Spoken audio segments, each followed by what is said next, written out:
Eh bien, bonsoir et bienvenue dans cette rencontre hors du commun spéciale Noël. J'ai le plaisir d'accueillir Pascal Cazotte. Bonsoir Pascal. Bonsoir Antoine et bonsoir à tous ceux et à tous celles qui nous écoutent. Et comme tu peux le remarquer, j'ai fait un petit effort de vestimentaire quand même, hein, puisqu'on peut lire Dracula sur mon t-shirt. Voilà. Et voilà. Et puis donc, Car- pour reprendre aussi les mots de Peter Vincent dans le film Vampire, vous avez dit Vampire, le titre original c'est Frag Night. Bienvenue dans cette nuit d'horreur. Car effectivement, ce soir, en conte de Noël, nous avons décidé de vous offrir un conte sanguinolent. Bienvenue dans le monde des vampires selon Pascal Cazotte. Eh oui, alors, soyons sérieux, 2 petites minutes. On voulait, en cette fin d'année, revenir sur un numéro spécial hors série que Pascal a réalisé pour le magazine Top Secret. C'était il y a bien 3 ans maintenant, trois Mais quatre ans. écoute, en fait, ça remonte à 2014. Donc, Voilà. ça fait 3 ans, oui, c'est ça. Oui, donc c'était un petit peu, un peu dans la continuité de ton spécial, de ton hors-série sur les loups-garous, hein, que tu avais Absolument. fait. J'avais décidé de faire donc un premier hors-série sur les loups-garous qui devait être suivi tout naturellement par les vampires. Voilà. Et d'ailleurs, pour ceux que ça intéresse de se procurer encore ces magazines, ces hors-séries, que ce soit sur les loups-garous ou sur les vampires, ils peuvent encore les commander, je sais, à la boutique de Top Secret, hein, sans problème. Hein. Tout à fait. Profitez-en avant que ça soit complètement épuisé. En, en tout cas, ce soir, voilà, tu vas nous amener un petit peu sur les terres du conte Dracula, comme tu l'as mis sur ton t-shirt. On va revisiter cette légende des vampires, hein, comme on l'a fait avec les autres légendes dites légendes urbaines jusqu'à maintenant. Et puis, bien, on va voir si les vampires, c'est une réalité ou pas. En tout cas, une chose est sûre, c'est qu'on a retrouvé beaucoup de cadavres avec un pieu planté dans le cœur. Dans un certain nombre de sépultures, et ça, c'est un fait complètement historique. Donc voilà, tu vas nous expliquer tout ça, et on va, grâce à toi, en savoir un petit peu plus sur cette réalité du phénomène vampirique. On t'écoute, Pascal. Très bien. Alors d'abord, j'aimerais commencer par une citation de Jean-Jacques Rousseau. Alors bien sûr, tout le monde connaît Jean-Jacques Rousseau. Voilà ce que cet écrivain nous disait. S'il y eut jamais au monde une histoire garantie et prouvée, c'est celle des vampires. Rien n'y manque, rapport officiel, témoignages de personnes de qualité, de chirurgiens, de prêtres, de juges. L'évidence est complète. Étonnant, hein? Donc déjà, ça plante le décor, voilà. Et il est vrai d'ailleurs que la croyance aux vampires, est-ce que c'est vraiment d'ailleurs une croyance? Parce que nous verrons qu'il y a quand même des faits plus que troublants, remonte à des temps déjà très, très anciens. Et c'est surtout notamment au XVIIIe siècle que les vampires se sont fait connaître dans le monde occidental parce que ils avaient surtout comment dire, ils étaient surtout connus dans les Balkans, ils étaient connus bien sûr en Roumanie, hein, on va parler d'ailleurs du comte Dracula. Et à partir du XVIIIe siècle, il y a une sorte de, pas de folie vampirique, mais on s'intéresse énormément au sujet et on a des histoires qui nous proviennent de ces pays, qui arrivent jusqu'en France, jusqu'en Angleterre, et donc on va avoir des récits tout à fait ahurissants hein, sur les vampires. Alors, dans un premier temps, par contre, bon, on va parler peut-être aussi de la mythologie du vampire. Et le plus vieux, en fait, des vampires dont nous parlent, que ce soit les mythologies ou le folklore, le premier vraiment vampire, on va dire originel, c'est Lilith. Alors Lilith, je pense que très peu de gens connaissent la véritable histoire de Lilith. D'ailleurs, Lilith dans les documents, dans les textes anciens, si on prend l'un des plus célèbres des textes anciens, la Bible n'y consacre vraiment qu'un tout petit, même pas un paragraphe, une ligne, c'est tout, hein. C'est dans le livre d'Isaïe, lors du jugement contre Édom, on dit: dans ces bastions croîtront les ronces, dans ces forteresses l'ortie et l'épine, ce sera une tanière de chacal, un enclos pour les autruches, les chats sauvages rencontreront les hyènes, le satyre appellera le satyre, là encore se tapira Lilith et trouvera le repos. C'est tout ce que l'on trouve dans la Bible sur Lilith. Alors en fait, pour connaître la véritable histoire de Lilith, là il faut lire cette histoire dans le Talmud ou dans le Zohar, parce que c'est sûr, c'est le peuple hébreu qui en parle le plus, hein, dans ces textes sacrés. Et Lilith, je pense qu'ils en ont eu d'ailleurs connaissance au départ en Mésopotamie, lorsque le peuple hébreu était détenu en Mésopotamie pendant plusieurs dizaines d'années, voire plus. Et d'ailleurs en Mésopotamie, Lilith, c'était connu sous le nom de Lilithus, c'était la servante du démon mâle Lilu, hein. Et donc Lilith après va apparaître dans les textes hébreux. Alors Lilith, je vais essayer de résumer un peu son histoire. Bon, tout le monde connaît bien sûr Adam et Ève, et on pense que Ève c'est la première femme d'Adam. Or, en fait, Lilith aurait été, en vérité, la première femme d'Adam. C'est-à-dire que Dieu aurait, et toujours d'après les traditions juives, hein, Dieu aurait créé l'homme et en même temps qu'une femme. Donc, il aurait créé du limon de la terre, à partir du limon de la terre, il aurait créé un homme, Adam, et une femme, Lilith. Or, dès le départ, il y a eu un problème qui s'est posé entre Adam et Lilith, c'est-à-dire que Lilith, c'était un peu une sorte de féministe avant l'heure. Elle voulait être l'égale d'Adam. Et pour faire l'acte d'amour, elle voulait se trouver aussi bien sur Adam qu'en dessous, et elle voulait pas qu'il la domine pendant l'acte d'amour. Voilà. Et à un moment donné, ils se sont vraiment querellés tous les deux, Adam et Lilith, si bien que Lilith elle a invoqué Dieu, elle connaissait son nom. Or, quand on connaît le véritable nom de Dieu, bien, on peut obtenir de lui ce que l'on veut. Et effectivement, en l'ayant appelé par son nom, il a dû accéder à sa demande, et Lilith a demandé à Dieu qu'il la dote d'ailes. Et Lilith, d'ailleurs, est représentée avec une paire d'ailes, une sorte de paire d'ailes de chauve-souris, hein. Et il a autorisé à partir, à quitter le jardin d'Éden et à abandonner Adam. Donc elle s'est envolée, elle est partie. Ce faisant, Adam n'était pas content parce que, comme il a fait remarquer à Dieu, qu'est-ce que je vais faire? Comment allons-nous pouvoir croître sur terre si je n'ai même plus de femmes pour faire des enfants? C'est pas possible. Alors effectivement, Dieu s'est rangé au raisonnement d'Adam. Il a envoyé 3 anges pour essayer de raisonner Lilith. Ils l'ont rattrapée au niveau d'un fleuve, mais elle n'a rien à faire. Non, non, pour elle, c'était fini. Il n'était plus question pour elle de retourner auprès d'Adam.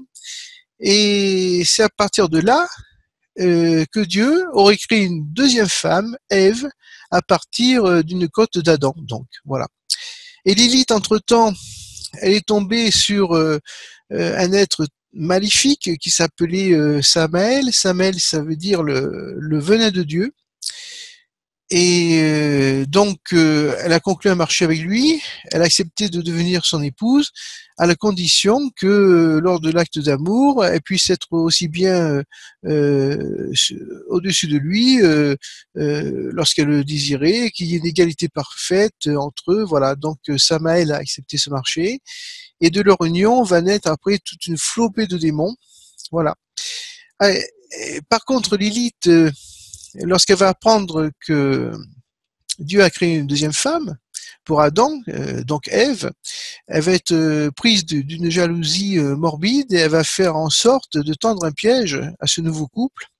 Et elle va donc se transformer en serpent, et c'est elle qui va inciter Ève à croquer le fameux fruit défendu, hein, la pomme, et la pomme après qu'Ève va présenter à Adam.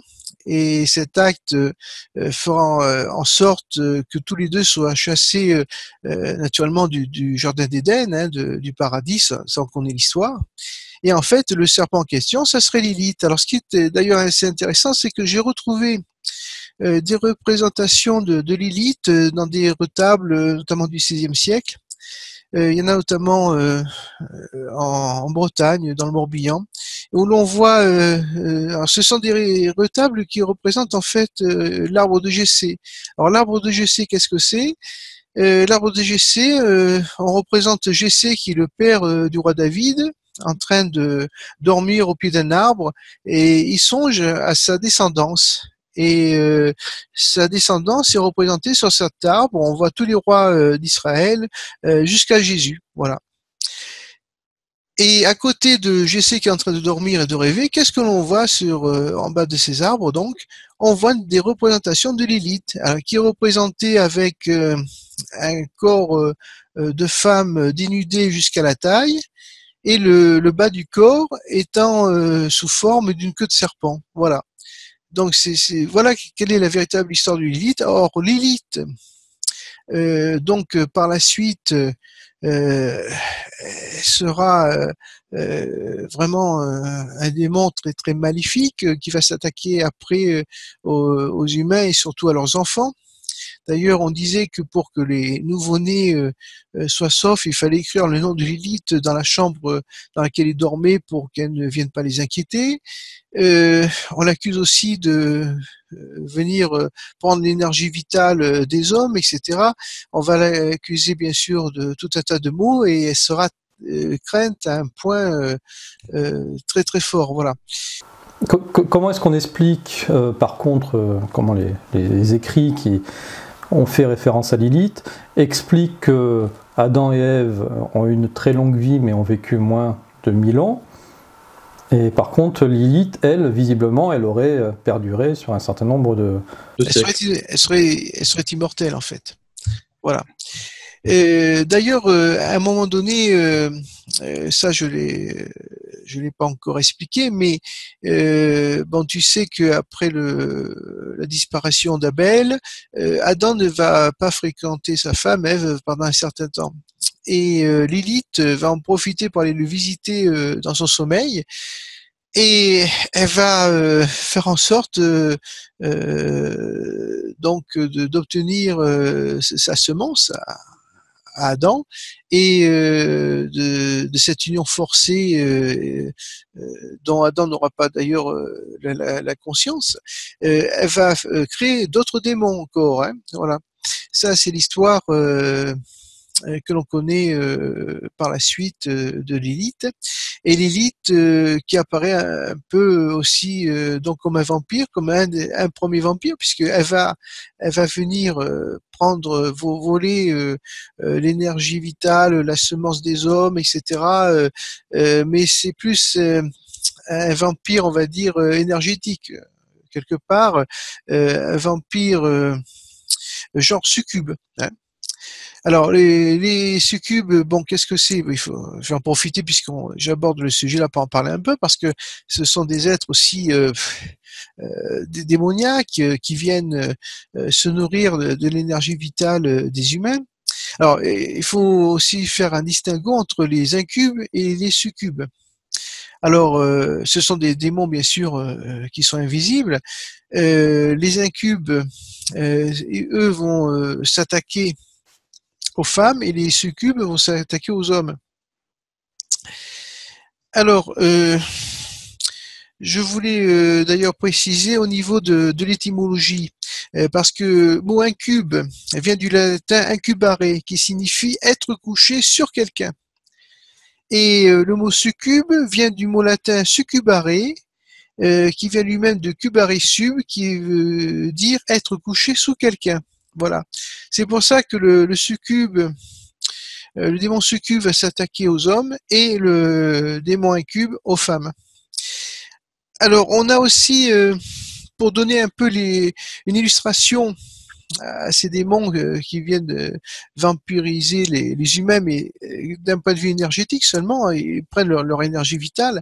On a un tableau qui s'appelle Le Cauchemar, hein. C'est assez connu, Nightmare en anglais. On voit une femme allongée, qui dort mais d'un sommeil qui a l'air très pénible. Elle a un démon qui est couché sur son corps, qui va l'oppresser, l'empêcher de respirer. Et tu vois aussi dans l'arrière-plan une tête de cheval avec des yeux un peu fous. Voilà, c'est ce tableau, mais je trouve qu'il donne une très bonne image de la représentation d'un incube, en l'occurrence, puisque là, ce démon s'attaque à une femme. Et alors, moi, j'ai des histoires réelles et assez récentes de succubes. Donc ça, je peux en parler parce que j'ai des témoignages que j'ai recueillis. Alors, j'ai notamment le témoignage d'un ami qui est âgé maintenant, il a plus de 80 ans. Il m'a expliqué que lorsqu'il faisait son service militaire en Algérie, dans les années 50, il était dans les parachutistes. Donc il était dans la chambrée, là, avec ses camarades de chambrée, ils étaient en train de dormir, puis d'un seul coup, il s'est senti comme paralysé. Il ne dormait pas encore, hein, il cherchait le sommeil, il s'est retrouvé comme paralysé. Et il a senti quelque chose qui venait l'oppresser, mais en même temps quelque chose d'immonde, d'invisible, mais qu'il a décrit avec un seul mot qui lui est venu à l'esprit, dégueulasse. Voilà, c'est ce qu'il m'a dit. Il sentait quelque chose vraiment de dégueulasse, c'est le mot qu'il a sorti, qu'il a exprimé. Et il a réussi quand même à chasser cette espèce de démon, tout en restant bien sûr comme paralysé par la présence de cette tête démoniaque.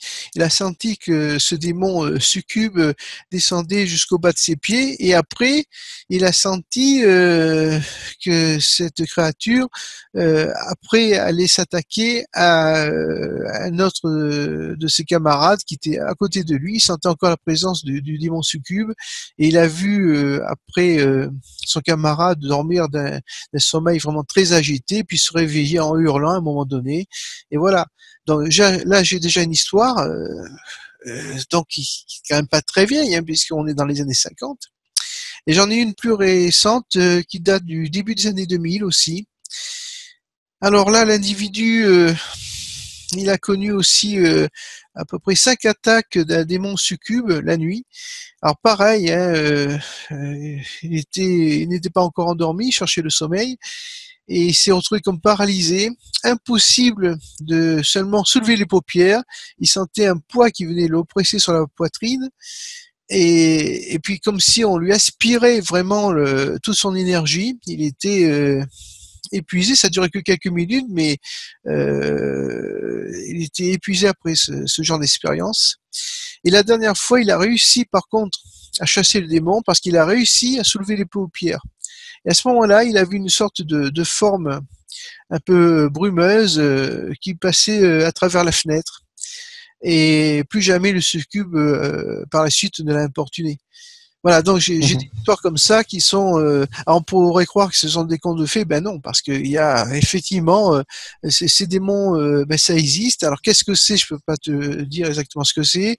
Est-ce que c'est un rapport au petit peuple? Est-ce que ce sont vraiment d'ailleurs des démons? Est-ce que ce sont pas tout simplement des êtres invisibles qu'on ne connaît pas, mais qui auraient besoin de notre énergie pour subsister tout simplement, hein?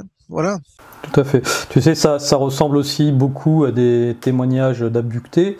Hein, on a fait une émission, par exemple, avec Laure-Hélène, il n'y a pas très longtemps, dans la série « Et si on parlait vraiment d'ufologie », où elle aussi, elle témoignait là-dessus, d'un abducté de sa connaissance qui a eu la même expérience, bon, sauf qu'il n'a pas vu de démon, il a vu une espèce de grande blonde, je crois, vénusienne, quelque chose comme ça, mais là, c'est plus après, agréable. c'est peut-être déjà plus agréable.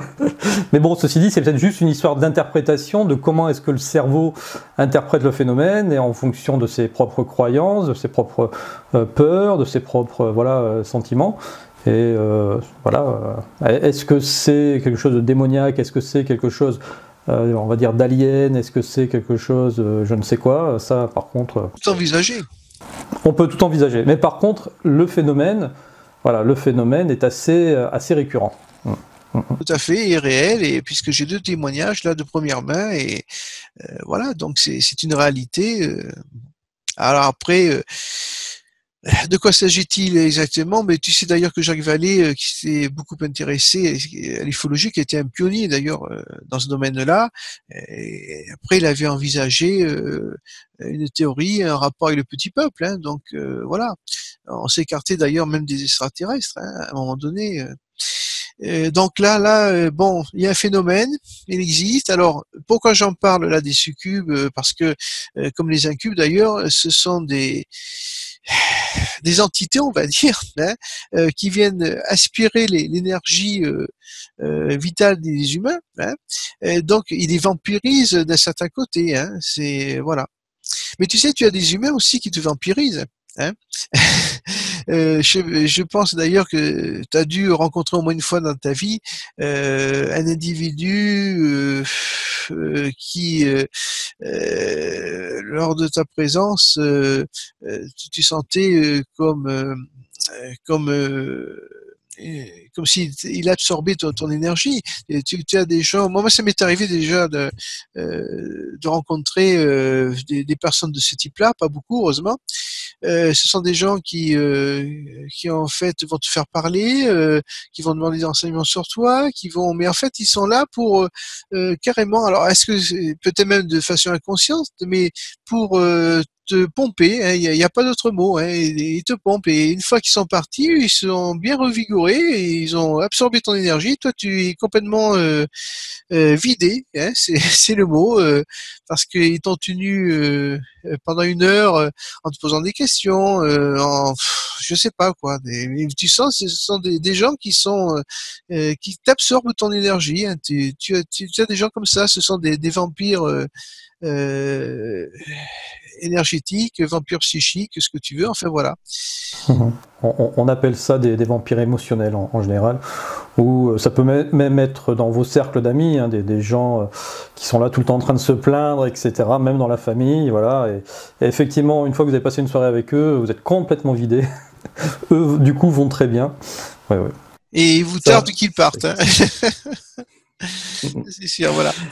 Alors du coup, si on revient au mythe du vampire, donc le principe du vampire, c'est ça, on est bien d'accord, c'est une créature qui va se nourrir d'une autre créature, en l'occurrence d'un humain, pour lui absorber soit de l'énergie. Alors, selon Bram Stoker, c'est son sang. Hein.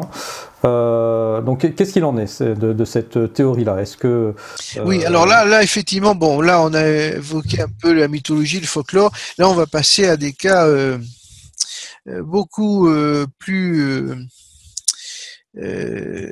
sanguinolent. Oui, et puis surtout réel, on va dire.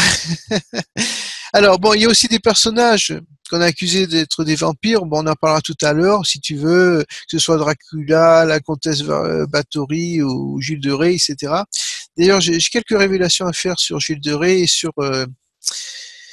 la comtesse Bathory que je pense pourront intéresser nos auditeurs.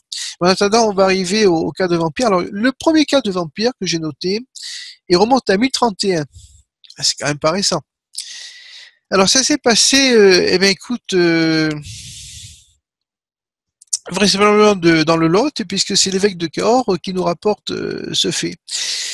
Alors il avait cet évêque de Cahors en 1031, donc avant 1031 d'ailleurs, et il avait excommunié un chevalier qui avait dû faire je ne sais quoi d'impie pour mériter cette excommunication.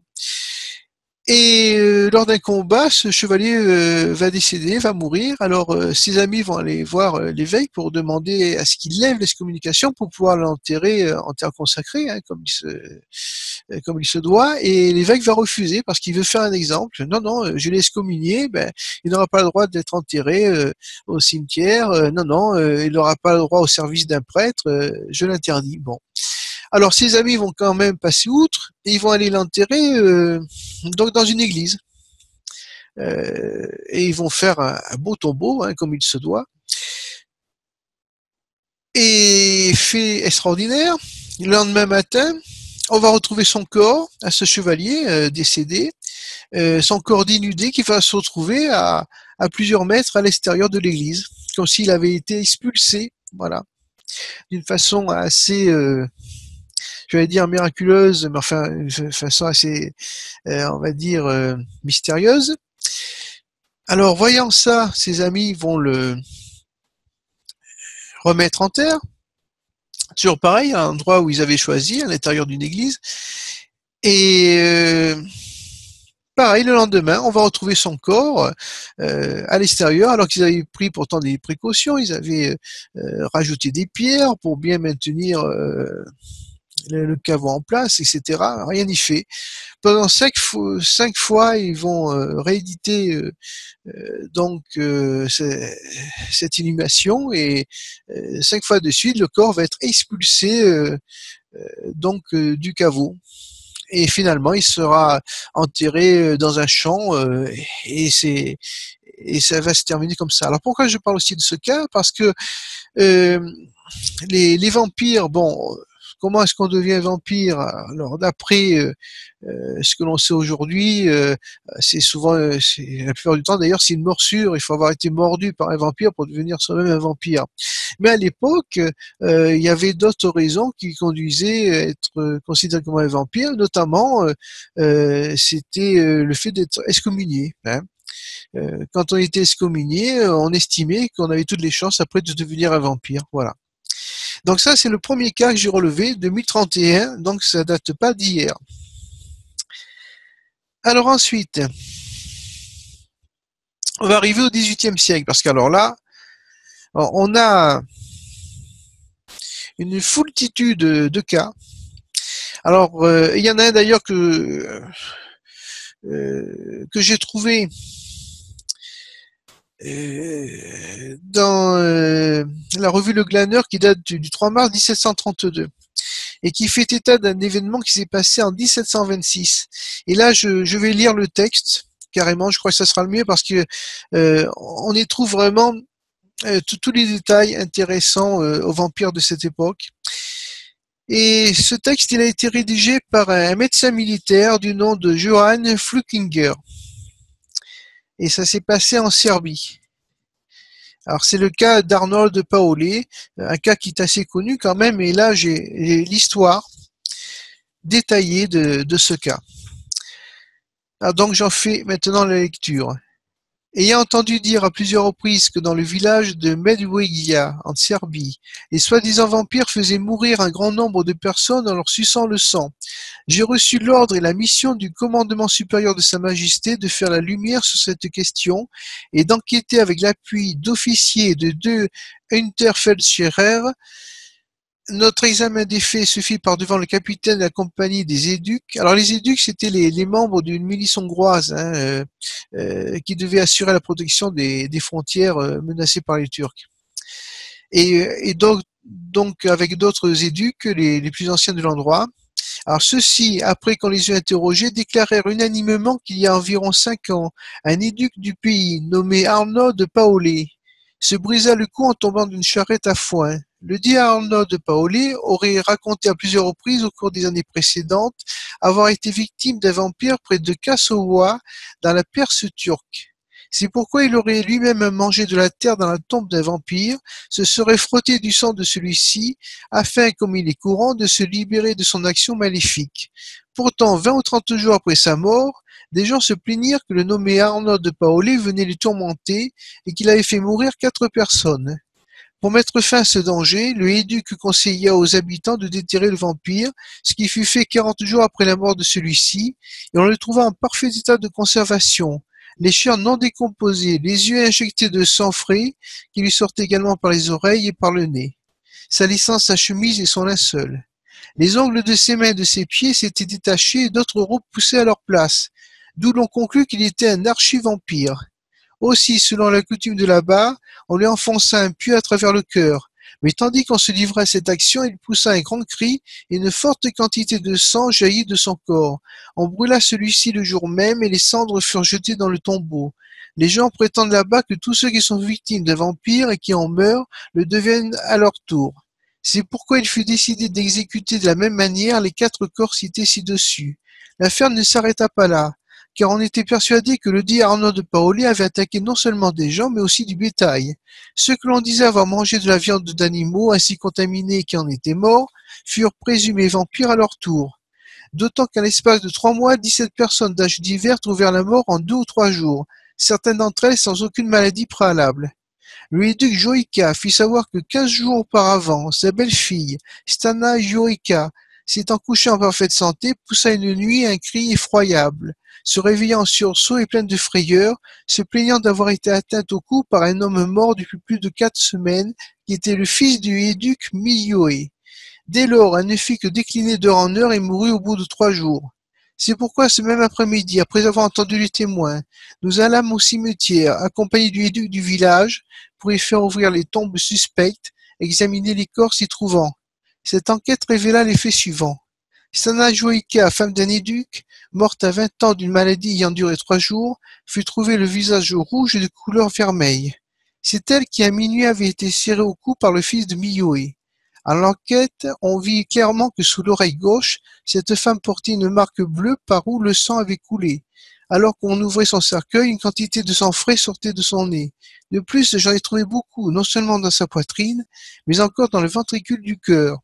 Tous les organes se trouvaient en parfait état de conservation, ainsi que la peau de tout son corps, les ongles des mains et des pieds. Après avoir pris acte de ce qui précède, on fit couper la tête de tous ces vampires par des bohémiens de passage. On brûla leur corps et on jeta les cendres dans la Moravia, tandis que l'on remplaçait dans leur cercueil les cadavres trouvés en état de décomposition. Voilà. Donc c'est un récit un peu long, je m'en excuse, mais je trouve qu'il est particulièrement révélateur de la problématique des vampires à cette époque-là.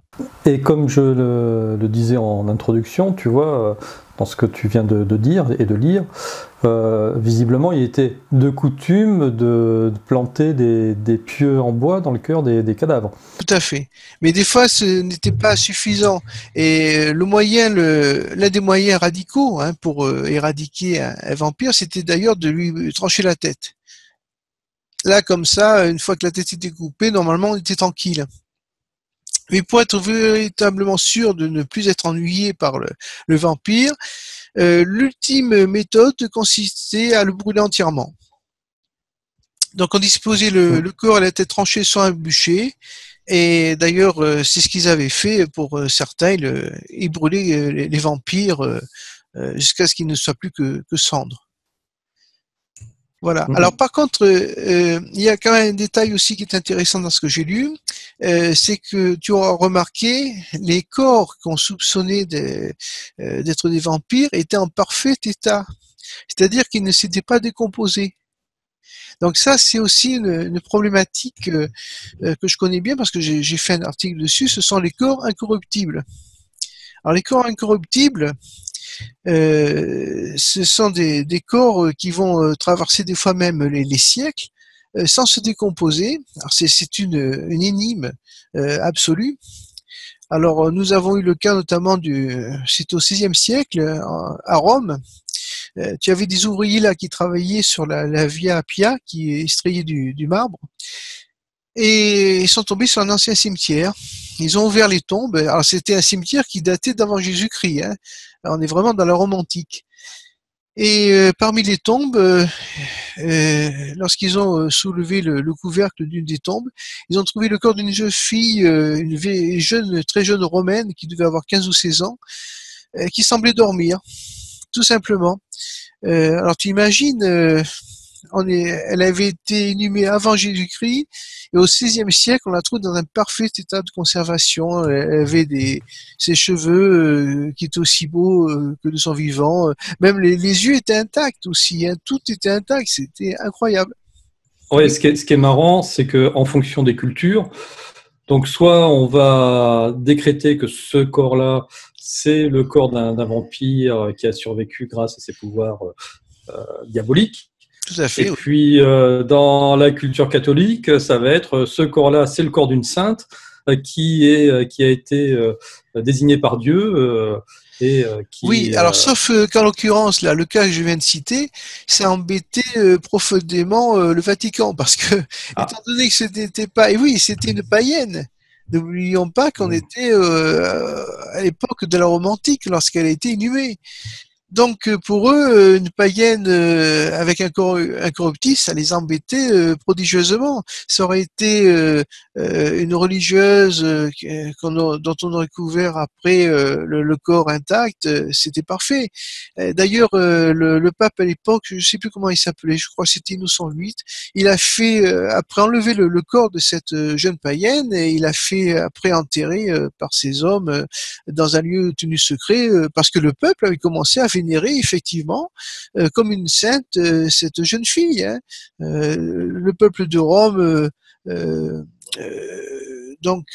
ils avaient exposé le corps de cette jeune fille dans les rues. Il y avait une foule qui se pressait pour l'adorer comme si c'était une sainte. Et ça, le pape ne supportait pas.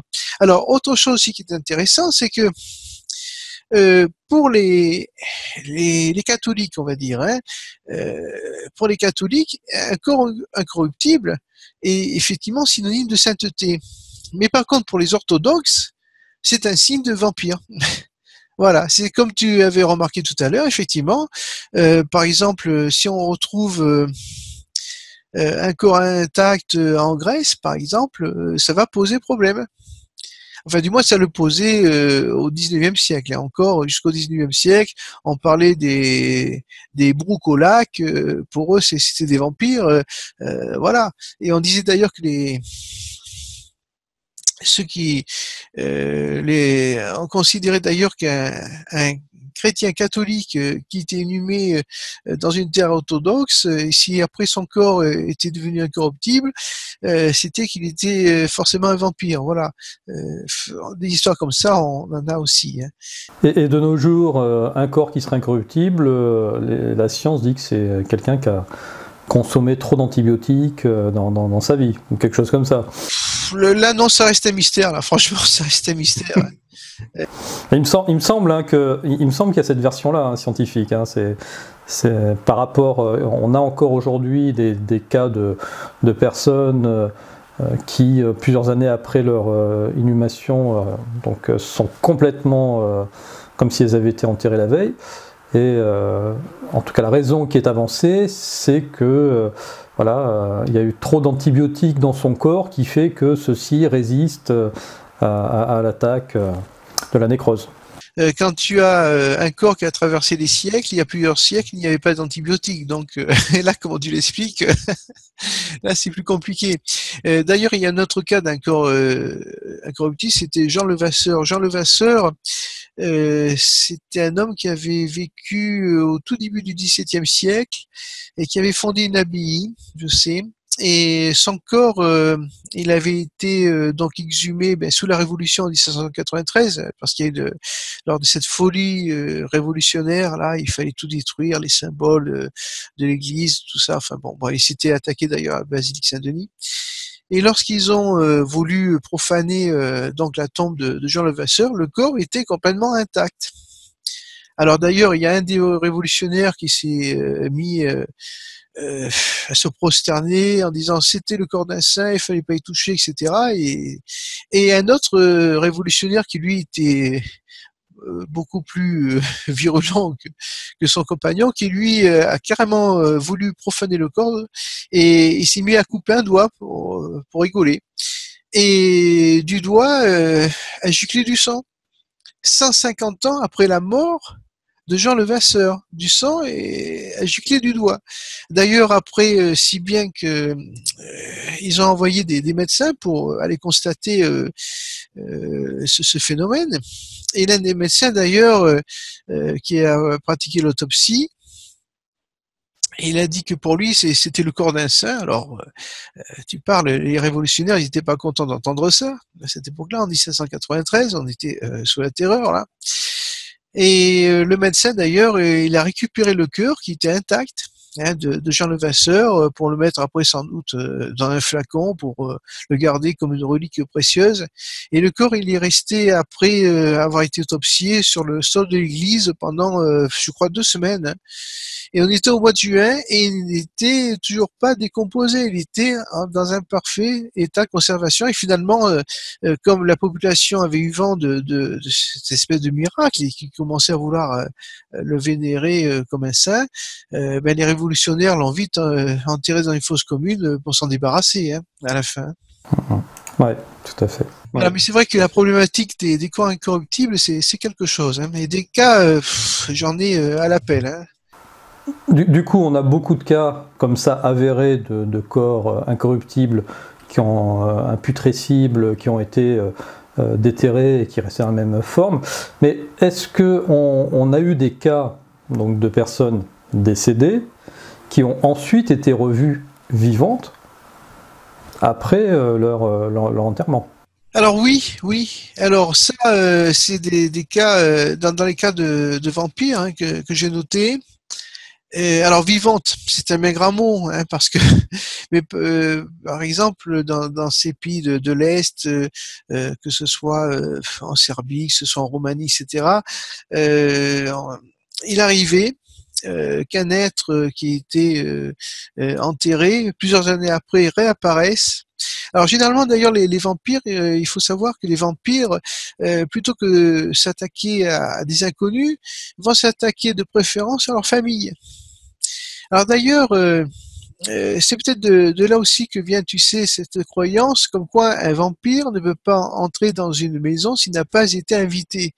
Mais s'il s'agissait déjà de sa propre maison, dans le passé, pour lui, il n'y a aucun problème, il peut y rentrer comme il veut. Voilà. Et souvent, d'ailleurs, il venait, alors, euh, se présenter. J'ai des cas où tu as des morts, des défunts qui apparaissent. Ils viennent d'entrer dans leur maison, dans ce qui était leur maison. Ils trouvent leur famille attablée. Alors, je te dis pas l'effet que ça fait pour les gens qui sont en train de dîner et qui voient un membre de leur famille apparaître comme ça à l'intérieur de leur maison. Et généralement, cette apparition entraînait la mort d'un des membres de la famille. Et alors, le plus souvent, d'ailleurs, c'était des membres de la famille qui étaient vampirisés par ce défunt qui revenait des morts, là. Et alors, il les tue comment? Alors, il les tue très souvent aussi en leur suçant le sang. Hein. On a des témoignages qui viennent confirmer cette attaque vampirique. Mais il y a d'autres fois où ils se contentaient de venir s'asseoir à table et puis repartaient. Et le lendemain, un des membres de la famille décédait de façon plus que surprenante, parce qu'on trouvait même aucune trace d'agression ni quoi que ce soit. Mais le seul fait de se présenter a, de toute façon annoncé certainement le décès d'un des proches du défunt, ça c'est clair. Voilà. Donc tu as plusieurs histoires comme ça qui nous viennent des pays de l'Est. D'accord. C'est vrai que c'est plutôt quand même des légendes, on va dire, qui viennent de l'Europe de l'Est, plus que des légendes qui viennent de... tiens, en Afrique, est-ce qu'on a des cas de vampires? On a plutôt des cas de morts vivants, on a plutôt des cas de zombies, mais est-ce qu'on a des cas de vampires en Afrique? Si tu en as dans le monde entier de toute façon, mais c'est vrai que tu as quand même, on va dire, un terreau hein, qui se trouve en Europe de l'Est. Voilà. Tu as vraiment un nid de vampires là, il n'y a pas d'autre mot. Alors après, tu as des cas ici de vampirisme un peu sur tous les continents. J'en ai même trouvé aussi des cas de vampirisme aux États-Unis. Oui, tu en as aussi. Alors bon, c'est plus après sous forme de légende là, si tu veux, ou dans le folklore. Mais tu en as en Asie, tu en as au Japon, tu en as en Inde, tu en as un peu partout, hein, un peu partout dans le monde. Donc c'est ça. D'ailleurs euh, tout un, comment dirais-je, un fond mythologique ou folklorique sur ces vampires. Hein. Donc toutes les cultures connaissaient les vampires, toutes les cultures, absolument toutes. Par contre, c'est vrai que le, le, le vampire type tel qu'on le connaît, ça nous vient effectivement de ces pays d'Europe de l'Est, que ce soit la Roumanie par excellence, bien sûr, mais aussi la Serbie, la Bulgarie, la Hongrie. Dans tous ces pays-là, tu as des histoires et des fois des histoires très documentées, parce que bon, tu trouves souvent des comptes rendus dressés par des officiers, par des médecins, qui ont vraiment on va dire le sceau du sérieux, hein, qui s'impose dessus. Donc c'est très très intéressant d'ailleurs de retrouver toutes ces histoires. Et c'est d'ailleurs de ces histoires ce sont d'ailleurs ces histoires qui ont permis à Bram Stoker d'écrire son Dracula. Hein. Il s'est largement inspiré de toutes ces actions vampiriques venant de ces pays. D'accord. Alors, Bram Stoker, c'est lui qui a vraiment amené l'image telle qu'on la connaît aujourd'hui du vampire, hein, c'est-à-dire avec des dents pointues, capable de se métamorphoser en fumée, en chauve-souris, voire en loup, voire même en black dog. Hein, on a pourquoi pas parlé la dernière fois.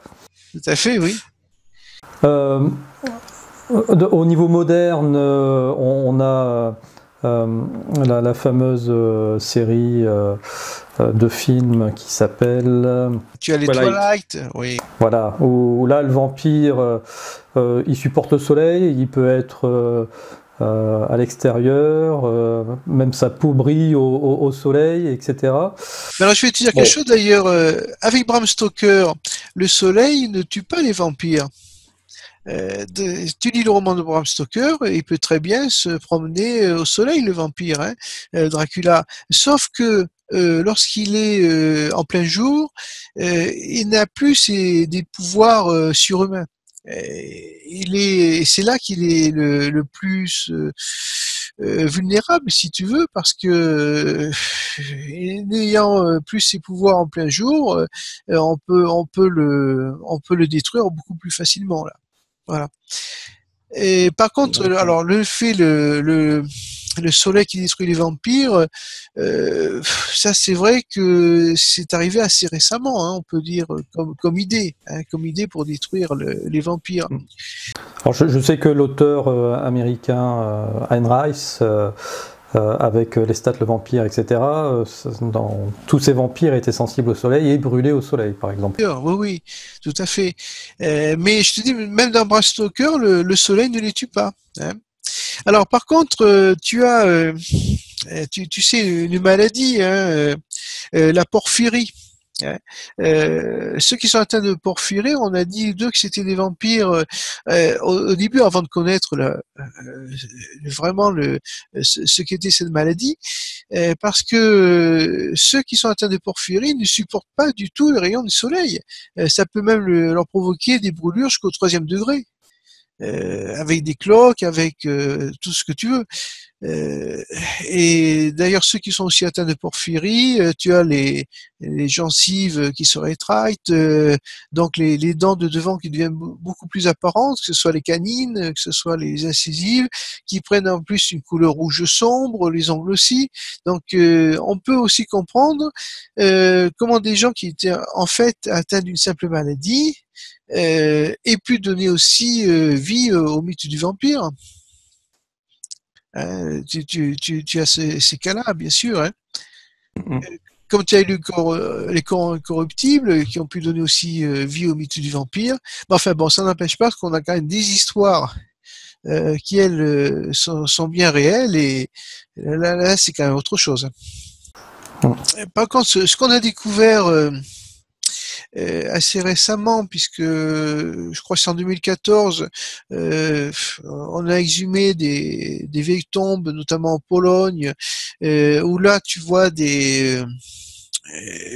par exemple des crânes décapités, donc ça montre qu'on a cru que les défunts que l'on enterrait étaient susceptibles de devenir des vampires, donc on les a décapités d'office, et on retrouve souvent les têtes au milieu des tibias, par exemple, hein, qui ont été déposées sur les jambes.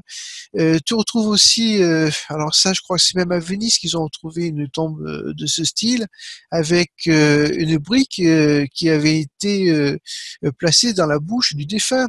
On cassait même les dents pour enfoncer ou une pierre ou une brique, et ça on l'a retrouvé aussi ailleurs.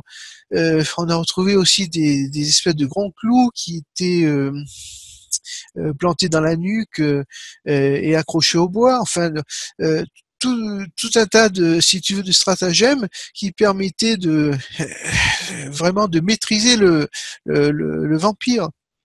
Alors, si on revient donc au vampire à proprement parler, euh, est-ce que finalement les témoignages à travers les âges, à travers les siècles, n'ont pas cessé d'augmenter? Est-ce qu'on peut être amené à supposer que ça signifie qu'il y a de plus en plus de vampires, que la communauté vampire grandit à travers le monde? Si tu veux, au niveau des cas considérés comme des cas de vampirisme. J'en ai trouvé jusqu'au XXe siècle. Après, c'est vrai qu'au XXIe siècle, ma foi, on n'a pas grand-chose. À part des découvertes de tombes anciennes, mais c'est vrai qu'au XXIe siècle, on n'entend pas beaucoup parler de vampires, sauf au cinéma et à la télévision. Cela s'entend. Par contre, au XXe siècle, et même avant, au XIXe, je vais te citer quelques cas aussi qui sont quand même assez intéressants. Il y a eu un cas en 1868 qui se passait à Paris. Et ça se passait dans la rue de Rochechouart, dans le 2e arrondissement de Paris. Tu avais une vieille dame là qui vivait dans un appartement, une dame fortunée, et qui aimait bien avoir comme dame de compagnie des jeunes filles qu'elle embauchait. Le problème, c'est que dès qu'elle a embauché une jeune fille, la jeune fille, au bout de 3-4 jours, a décédé. Alors, bon, comme elle était riche, elle a envoyé de somptueux présents aux parents pour faire taire, on va dire, leurs soupçons. Hein. Mais le problème, c'est que les voisins voyaient ce petit manège. Elle engageait régulièrement des jeunes filles qui finissaient par décéder. Et un jour, elle va engager la fille d'un cocher. Et dès le lendemain, ce cocher voit sa fille commencer à dépérir et il trouve qu'il y a vraiment quelque chose qui va pas et il va carrément voir la police pour lui dire voilà, ma fille vient d'être au service de cette dame âgée. On sait qu'il y a plein de jeunes filles qui sont déjà mortes après être entrées à son service. C'est très bizarre. Allez voir ce qui se passe.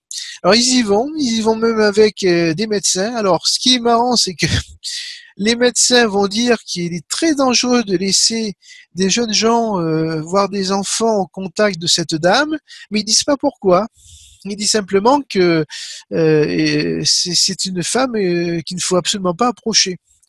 Donc, je pense que on avait affaire là, alors pas vraiment à un vampire, si tu veux, qui allait sucer le sang de ces jeunes filles, mais d'un vampire énergétique qui absorbait leur énergie vitale.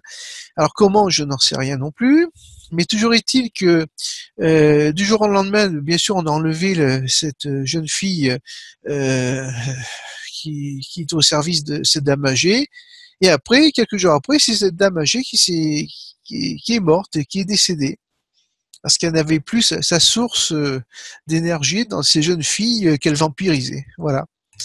Donc ça, c'est un cas assez intéressant. Alors, tout à l'heure, en cas connu aussi et récent, tu nous parlais de la comtesse de Bathory. C'est pas vraiment un vampire, mais elle Alors, c'est a... quelle époque? Alors, Déjà. c'est le 15e siècle. Non, pardon, le 16e siècle. La comtesse de Bathory, c'est le 16e siècle. Alors, la comtesse Bathory, donc elle vivait Donc, comme je te l'ai dit, au XVIe siècle. Alors elle était issue vraiment d'une famille très très importante, hein, puisque elle avait dans ses proches le prince de Transylvanie, elle avait un roi de Pologne aussi qui faisait partie de sa famille. Enfin, c'était un personnage très important. Et à l'âge de 15 ans, elle va épouser un noble hongrois et elle vivra après avec lui dans le château de Szeged, hein, dont on peut voir encore les ruines aujourd'hui. Alors ce château il se trouve au nord-est de la Hongrie. Et quand son mari partait guerroyer contre les Turcs, hein, à cette époque-là, c'était l'ennemi, c'était vraiment le Turc. Elle s'ennuyait pour pallier à son ennui. Elle torturait ses servantes, tout simplement. Et elle le faisait avec l'aide de son ancienne nourrice qui s'appelait Jo Ilona, qui était une véritable sorcière, cette femme qui pratiquait la magie noire. Enfin, c'était une femme absolument horrible. Donc, on n'osait rien dire. C'était une dame tellement importante que, bon, elle torturait ses servantes, mais bon, elle les tuait pas quand même. Sauf que lorsque son mari va finir par disparaître, hein, là, elle va passer une étape supérieure. Et elle va s'apercevoir notamment, c'était à l'occasion, c'était une de ses servantes qui lui peignait les cheveux. Et un jour, en lui peignant les cheveux, elle a tiré un petit peu trop fort. Alors la princesse Bathory, là, euh, s'est retournée. Et la comtesse, pardon, Bathory s'est retournée contre sa servante et l'a frappée avec telle force que du sang a giclé de la tête de la servante et elle a une goutte qui est retombée sur sa main. Et elle a constaté, mais c'était sans doute une illusion dans sa tête, elle a constaté que là où le sang avait touché sa peau était comme plus blanche, plus douce. Et elle s'est mise en tête après à obtenir du sang. C'était son obsession, du sang de jeune fille. Et elle aurait fait comme ça à peu près 600 victimes. Enfin, c'est énorme. Donc, elle avait des complices, bien sûr, des espèces de sorcières là qui l'aidaient euh, d'abord embaucher des filles de fermiers, par exemple, dans les campagnes. Elles battaient la campagne pour lui trouver de la chair fraîche. Hein. Et alors, on leur faisait miroiter à ces pauvres filles ou à leur famille des salaires mirobolants si elles venaient travailler au château, mais on les voyait jamais ressortir vivantes. Hein, c'est ça le souci. Et on sait qu'après, dans les cases du château, pratiquer des tortures, je peux même pas en parler, c'était tellement ignoble. Voilà. Et ça finissait toujours bien sûr par la mort et puis par des effusions de sang incroyables. Et à un moment donné, aussi, on sait qu'elle avait reçu, parce que comme elle aimait fréquenter tout ce qui était sorcière, magicien, etc., un homme très, très particulier. C'était un jour l'année 1586. On a vu arriver au château un homme assez grand qui était brun, les cheveux noirs, donc les yeux étaient noirs aussi. Il était enveloppé dans une cape noire, tout vêtu de noir d'ailleurs. Et on avait remarqué qu'il avait des canines d'une longueur tout à fait anormale.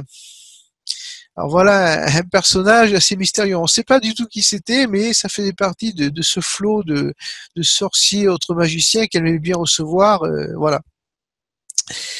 Et donc, tant qu'elle s'attaquait qu'aux gens du peuple, on va dire, on n'osait rien trop dire, mais à un moment donné, il a fallu faire venir aussi des jeunes filles des villes, et des fois des jeunes filles de bonne famille, qui disparaissaient de la même façon. Et là, les plaintes se sont allées jusqu'au roi d'Hongrie, qui a demandé après au gouverneur de la province, qui se trouvait être d'ailleurs le cousin de la comtesse Bathory, c'était Turzo, il s'appelait, d'aller mener son enquête. Et un jour, donc, il arrive au château avec une troupe, hein, Et là, ce qu'ils vont découvrir, c'est l'horreur. L'horreur absolue. Ils vont déterrer dans la cave du château peut-être 50 corps de jeunes filles. Il y en a encore quelques-unes qui sont vivantes, qui sont encore en vie, on se demande comment, qui sont dans des sortes de cellules là, qui libèrent naturellement. Mais on pense qu'en fait, elle a tué à peu près 600 jeunes filles pour récupérer leur sang. Voilà. Alors, elle ne sera même pas jugée en fait. Seuls ses complices vont être jugés et exécutés. Il y avait à peu près 3 femmes qui travaillaient pour elle, dont une qui était connue pour être une véritable sorcière. Mais il y en a une quand même qui a réussi aussi à échapper à la capture des troupes de Turzo. Il y avait aussi une espèce de nain Fisco là qui travaillait pour elle, qui lui aussi sera torturé et finalement exécuté. Et elle, ce qu'on va faire, par contre, on peut pas le juger. Elle est de trop noble naissance. Ça éclabousserait des gens trop importants dans sa famille. Alors on va se contenter de l'enfermer dans sa chambre. On va murer la porte, les fenêtres. On laissera juste un petit espace ouvert pour passer de la nourriture et de l'eau, c'est tout. Et elle va vivre comme ça pendant 4 ans. Et elle va finir quand même par décéder. Et quand ils vont ouvrir la chambre, ils vont s'apercevoir d'abord que son corps est dans un état, ma foi, il semble qu'elle n'a pas vieilli. Et par contre, ils vont retrouver des vieux grimoires dans sa chambre et également des invocations sataniques. D'ailleurs, oui, ça, il faut aussi en parler. Le vampire a une connotation très sombre, donc souvent reliée avec Satan, et il faut bien le dire aussi. Et parmi les invocations sataniques qu'ils ont trouvées dans sa chambre, il y en a une qui est très intéressante parce que elle demande à Satan à ce qu'il lui envoie des démons sous forme de chats noirs et que ces chats noirs s'attaquent à ses ennemis. Or, le jour, on est le 29 décembre 1610, hein, le jour le comte Turzo est arrivé avec sa troupe pour investir le château, il avait avec lui un prêtre à ses côtés.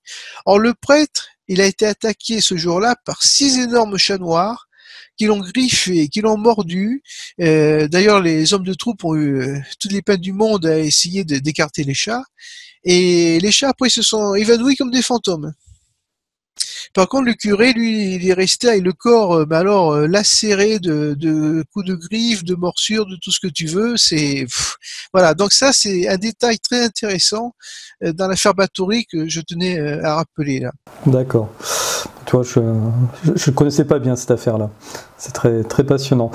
Moi, je voulais te parler d'une autre affaire, alors qui est plus récente, là c'est pareil, qui est sujette à contestation.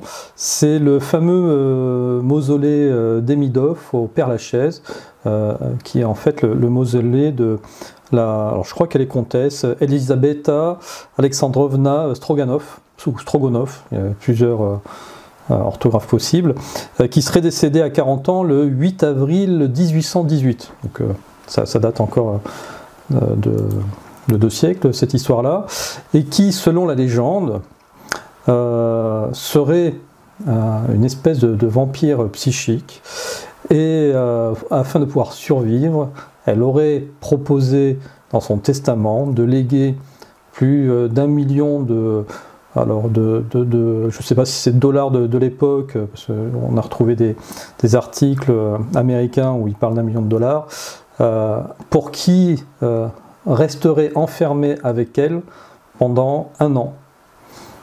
Sans sortir de ce mausolée. Mais personne n'a réussi, hein, je crois, hein, si je me souviens bien. C'est ça. Alors personne n'aurait réussi. Le plus courageux aurait tenu 3 semaines avant de finir complètement fou. On retrouve par contre des écrits à la Bibliothèque nationale de candidats qui ont postulé pour pouvoir participer à cette expérience. Mais visiblement, c'est là où le doute persiste. On ne retrouverait pas de traces du testament de la comtesse.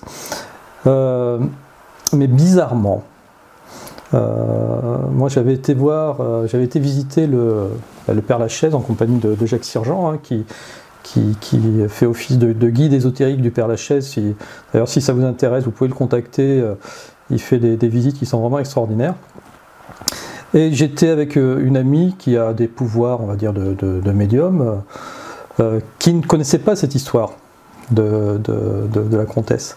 Et lorsqu'on est passé à proximité du mausolée, alors qui est un truc vraiment, c'est immense, c'est peut-être le mausolée le plus énorme du Père Lachaise, elle s'est sentie mal à l'aise, elle a failli, je ne vais pas dire défaillir, mais voilà, tu vois, vraiment elle n'était pas bien, elle s'est sentie comme aspirée. Et lorsqu'après, quand Jacques nous a expliqué le contexte de ce mausolée, c'était très, très perturbant. Voilà. Alors, est-ce que c'est là aussi une légende urbaine? Est-ce que c'est une histoire véridique, cette histoire on va dire de testament? Une chose est sûre, c'est qu'il n'y a plus, depuis le milieu du XXe siècle, il n'y a plus de candidats pour venir passer une année en compagnie de la comtesse. Et puis peut-être que cette histoire est un peu tombée dans l'oubli aussi. C'est peut-être la raison pour laquelle il y a moins de candidats aujourd'hui. C'est possible. Alors, selon Jacques, il me semble, mais là aussi je doute parfois de ma mémoire, il me semble qu'il aurait lui retrouvé une pièce comme quoi le testament aurait été annulé justement pour arrêter de recevoir des demandes de candidature. Voilà. Ceci dit, selon Jacques Sirgeant, Dracula aurait été aussi enterré dans le cimetière du Père Lachaise et il en aurait retrouvé la tombe, qui aurait été d'ailleurs déplacée il y a 2 ou 3 ans. Alors au niveau de Dracula, par contre, il faut que je retrouve, oui c'est là. Au niveau de Dracula, figure-toi qu'on a parlé de sa tombe en 2014 aussi. D'ailleurs, j'avais eu l'info au moment où je finissais la rédaction de mon hors-série sur les vampires. C'est à Naples qu'aurait été retrouvée sa tombe. Je ne sais pas si on l'a ouverte depuis ou pas, parce que c'est une chercheuse là qui avait trouvé. Donc c'était à l'église Santa Maria la Nova à Naples, où dans le cimetière de l'église de Santa Maria la Nova, où est déjà enterrée la fille de Dracula. Ça, on le sait, on en a la certitude. Où est enterrée sa fille et le mari de cette dernière.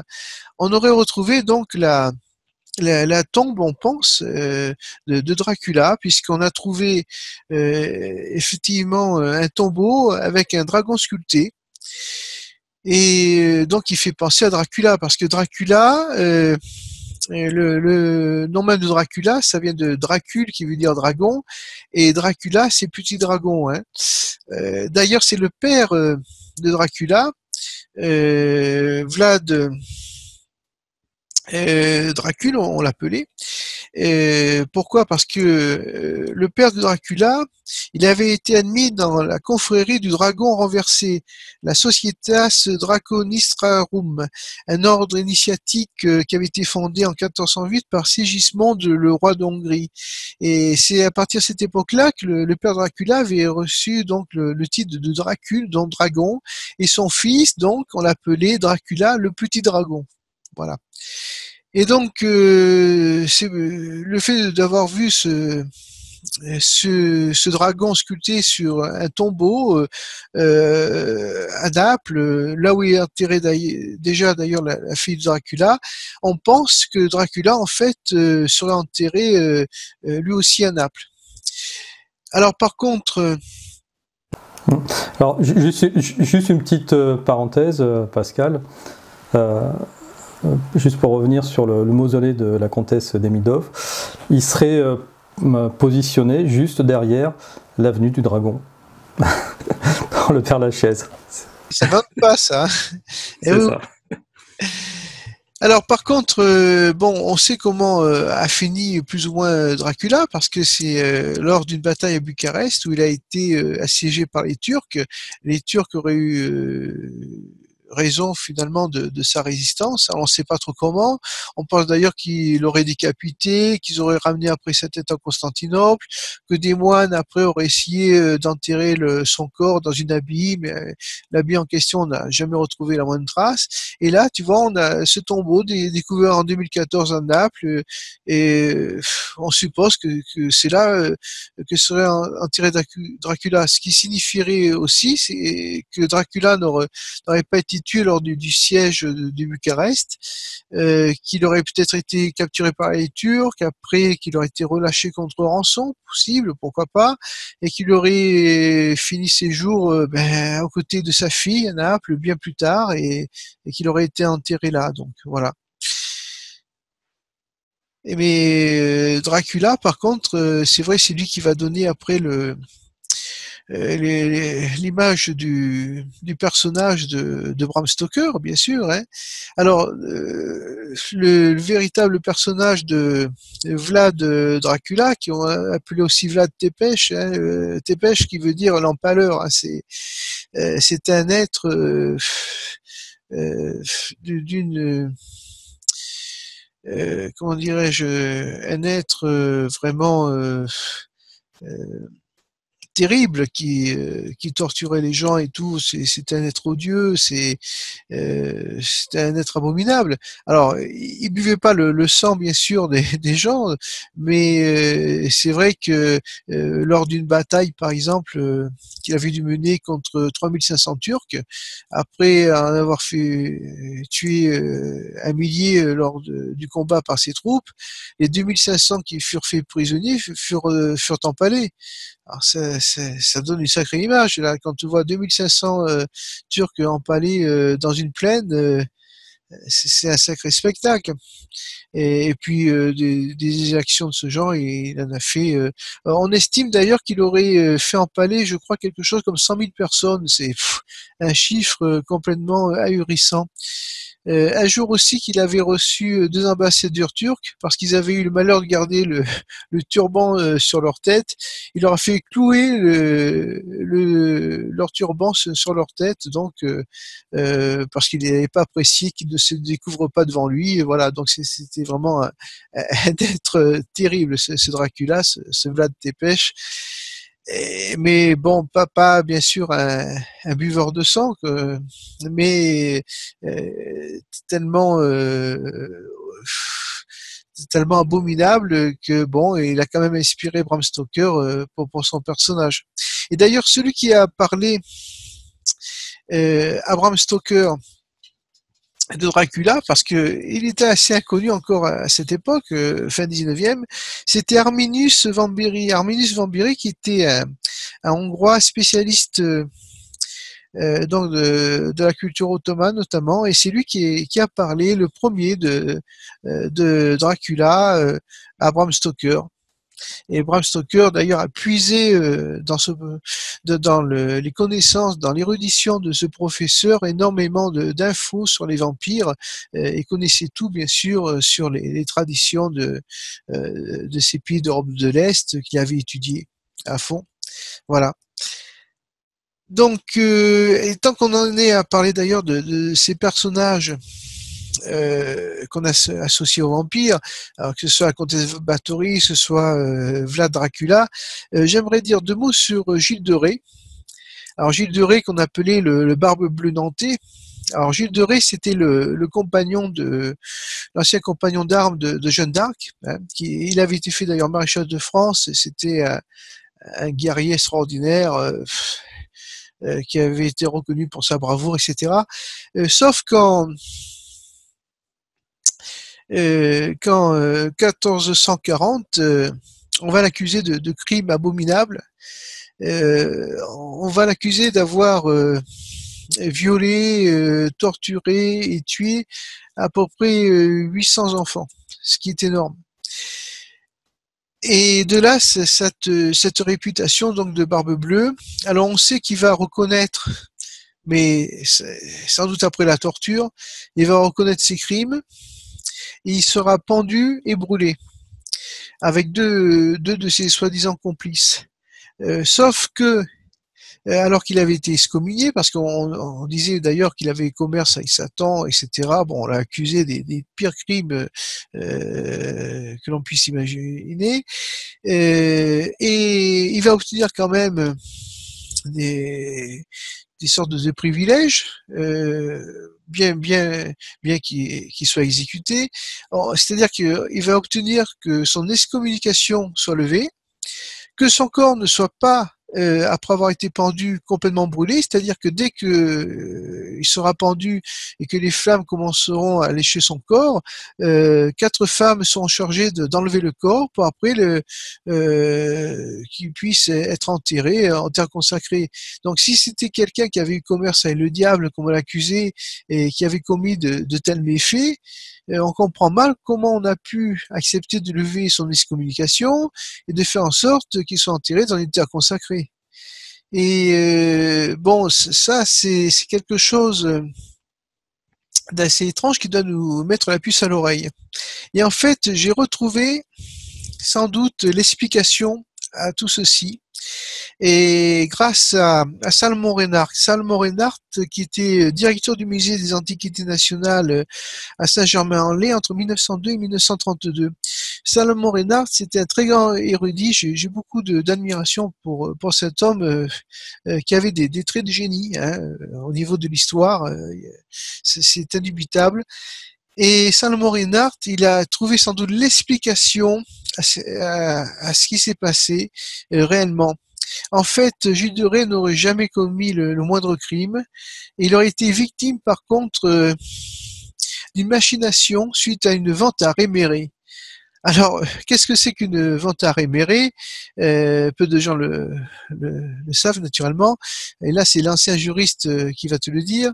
Et une vente à réméré, c'est une vente avec faculté de rachat. Parce que Gilles de Rais, c'était quelqu'un qui avait une cour qui lui coûtait beaucoup d'argent. Hein. Il avait des lettrés qu'il entretenait, il avait des ecclésiastiques, il avait une troupe aussi qu'il fallait payer. Alors c'était des fêtes sans arrêt dans ses châteaux, etc. Et il s'est retrouvé un moment à court d'argent. Or, il a dû vendre un de ses châteaux, c'était le château de Saint-Étienne de Mer-Morte. Il a vendu au duc de Bretagne, mais c'était une vente à réméré, c'est-à-dire que s'il arrivait à avoir de l'argent à un moment donné, si ses finances se rétablissaient en quelque sorte, il avait la possibilité de racheter son château. Ça, c'était dans le contrat. Or, lorsque ses finances sont redevenues à la normale, il a voulu racheter son château. Le duc de Bretagne a refusé. Qu'est-ce qu'il a fait à ce moment-là? Il a pris le château de force, il est allé avec ses soldats, je récupère mon château, vous voulez pas me le vendre à nouveau, vous voulez pas que je le rachète, et ben moi, tant pis, je reprends mon bien de force. Et la même année, donc en 1440, vont, comme par hasard, arriver des plaintes sur des enfants qui sont enlevés, etc. On ne sait pas ce qu'ils sont devenus, et on accuse Gilles de Rais. Et celui qui va mener le procès, alors, c'est Jean de Malestroit. Jean de Malestroit, qui est l'évêque de Nantes. Or, Jean de Malestroit, qui va instruire le procès, qui va faire condamner bien sûr Gilles de Rais, n'est autre que le propre chancelier du duc de Bretagne. Donc en fait, il est aux ordres, Jean de Malestroit est aux ordres du duc de Bretagne, et on a vraiment tous les indices, on a vraiment tous les indices là qui nous amènent à penser que le pauvre Gilles de Rais a été l'objet d'une sombre machination pour l'éliminer tout simplement, hein, parce que le duc de Bretagne n'a pas voulu respecter les termes d'un contrat de cette vente à réméré, tout simplement. Voilà. Alors là, on s'écarte un peu, je sais, du domaine des vampires, mais je trouve que c'est intéressant de rétablir sans doute là une vérité historique. Alors, ça me fait penser, tu sais, à un livre que j'affectionne, qui s'appelle Les Falsificateurs d'Antoine Bello, où justement c'est un groupuscule ultra secret qui réécrit de temps en temps l'histoire de façon à servir leurs propres intérêts. Et comment est-ce qu'ils font pour la réécrire? Ils vont créer des faux documents d'époque pour pouvoir changer le sens de l'histoire. Et pendant que tu me racontais donc ce fait avec ce fameux document de vente à Réméré, je me suis posé la question, si vampire il y a, on l'a dit tout à l'heure avec Lilith, les vampires seraient immortels, sauf si on les décapite, on les brûle. Voilà. Donc ils traverseraient les âges et les époques, et pour pas finalement se faire prendre, ils doivent rester le plus discret possible et qu'il y ait le moins de publicité autour d'eux, autour de leurs actions. Imaginons que Gilles de Rais soit un vampire, qu'il ait effectivement fait disparaître 800 enfants.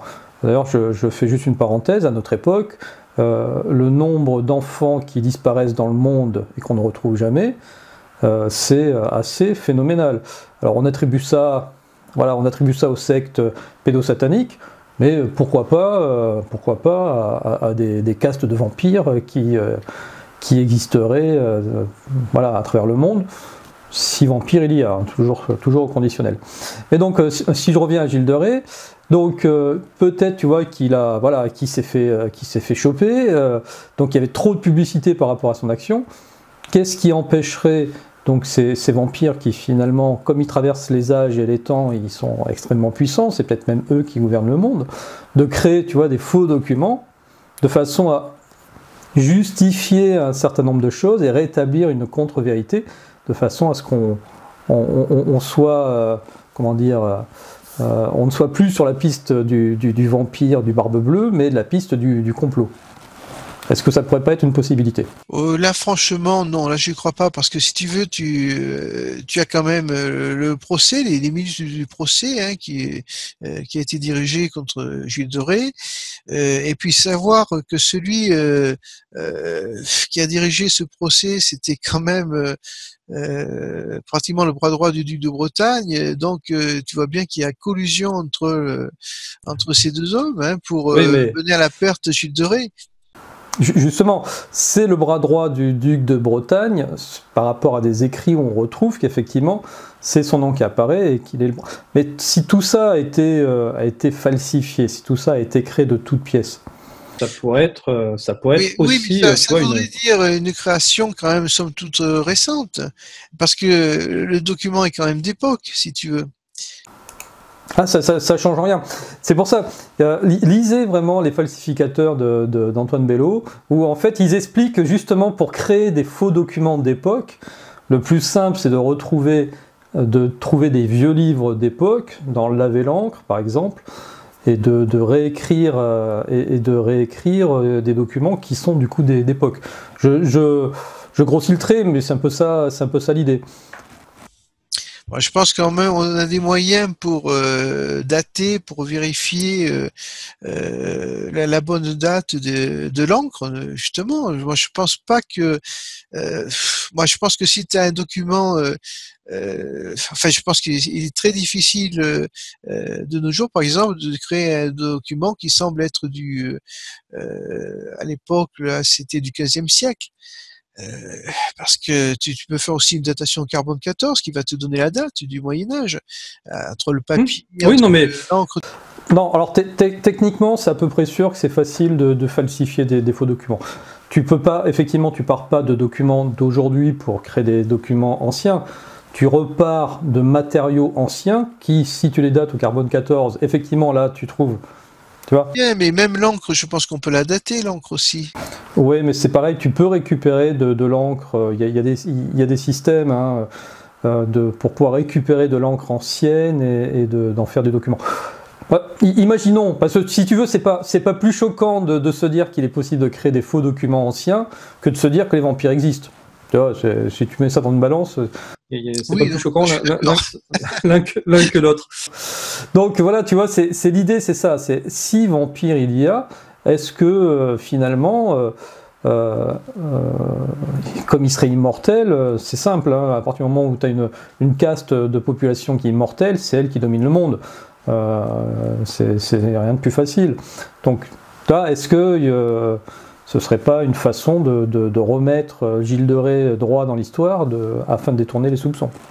C'était ça l'idée en fait. Figure-toi que Gilles de Ré est droit dans l'histoire, comme tu dis. Qui le sait aujourd'hui? Personne. Encore aujourd'hui, tout le monde pense que c'était un être abominable. Hein, parce que cette histoire de Salomon Reinhardt, je peux te dire, je suis allé la chercher loin. Tu la trouveras pas facilement. Donc, moi, je pense sincèrement que Salomon Reinhardt, qui était un érudit hors pair, au début du XXe siècle, moi, je pense qu'il a retrouvé la véritable histoire, effectivement, de Gilles de Ré. Et on lui doit beaucoup, d'ailleurs, et il y a d'autres, d'ailleurs, on va dire, réflexions de Salomon Reinhardt qui ont été très très précieuses. Tu sais que Salomon Reinhardt, notamment, il a soutenu la véracité du site de Glosel. Pour lui, il ne faisait aucun doute que les tablettes gloseliennes étaient tout à fait authentiques. Hein. C'est pour ça, moi, Salomon Reinhardt, j'ai une entière confiance en ses travaux, en ses recherches, en ses trouvailles.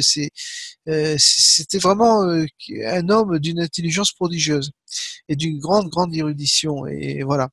Donc, moi, j'aurais tendance, je te dis franchement, à croire à l'authenticité de cette histoire de vente à Réméré. Et voilà. Du coup, c'était une spéculation comme une autre, hein, toutes les pistes sont possibles. Donc, si on revient sur le cas de Gilles de Ré, si finalement tout ce dont on l'a accusé était faux, c'était un complot contre lui, donc on ne va pas le mettre dans les bons exemples pour abonder dans la théorie du vampire. Alors, vu que l'heure tourne, aujourd'hui, est-ce qu'on a suffisamment d'éléments probants pour dire que les vampires existent, ou en tout cas existent toujours aujourd'hui? Écoute, moi, je pencherai pour une réponse affirmative. Hein.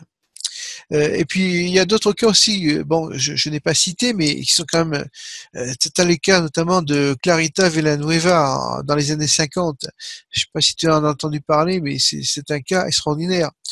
C'est aux Philippines, à Manille, tu as une jeune fille qui doit avoir 17-18 ans, qui va se retrouver agressée pendant plusieurs jours par deux vampires invisibles. Et seulement ces vampires vont vraiment la mettre à mal, puisque elle va, je crois, avoir sur son corps en tout quelque chose comme une centaine de morsures. Et elle les voit, ces vampires. Sauf que les gens qui sont autour d'elle, que ce soit les médecins, que ce soit les policiers, personne ne va distinguer ces agresseurs, si tu veux. Ces agresseurs qui vont rester invisibles à leurs yeux, et il n'y a qu'elle qui peut les voir. Et elle va décrire un homme d'une taille très grande, qui est habillé d'une cape, qui a des crocs proéminents, une tête hideuse, qui est très velue, qui l'agresse, et il va l'agresser aussi avec un autre vampire qui lui aussi est invisible, et ce vampire, lui, par contre, d'une taille beaucoup plus petite. Et ça va durer cette histoire pendant plusieurs jours. Même le maire de Manille, qui à un moment donné va transporter à l'hôpital cette pauvre fille dans sa voiture, il lui tient la main, et en même temps qu'il tient la main, il voit les traces de morsures qui apparaissent sur ses mains, sur ses avant-bras, etc. Dans son cou, elle est même mordue dans la nuque. Donc, et les médecins, ils n'en reviennent pas, ils savent pas quoi faire. Elle sera tellement d'ailleurs mordue que elle va se retrouver exsangue, tellement qu'elle va perdre de sang. Il lui faudra je ne sais pas combien de transfusions. Et toujours au XXe siècle d'ailleurs, j'ai un cas qui est un peu similaire à celui de Carita Villanueva, mais qui est beaucoup moins connu. Ça s'est passé en Roumanie. C'est le cas d'Eleonore Zungun. Alors c'est une jeune paysanne, pareil, qui est agressée par un vampire invisible. Il paraît d'ailleurs ce sont les pires, ceux qu'on voit pas. Et un jour, il y a un psychiatre qui vient la voir. Et bon, parce qu'il pense que elle est peut-être atteinte de crise d'épilepsie, je ne sais quoi. Et il lui tient d'ailleurs les mains. Et en même temps, il voit les mains, enfin, sur ses mains, il voit des morsures apparaître et qui se transforment après en gros hématomes. Il n'en revient pas. Il sait pas comment expliquer. Elle est mordue, pareil, aux avant-bras, sur le dessus des mains, etc. Donc c'est tout à fait ahurissant, mais ça, c'était constaté par des médecins. Et comment l'expliquer? Comment l'expliquer? Ça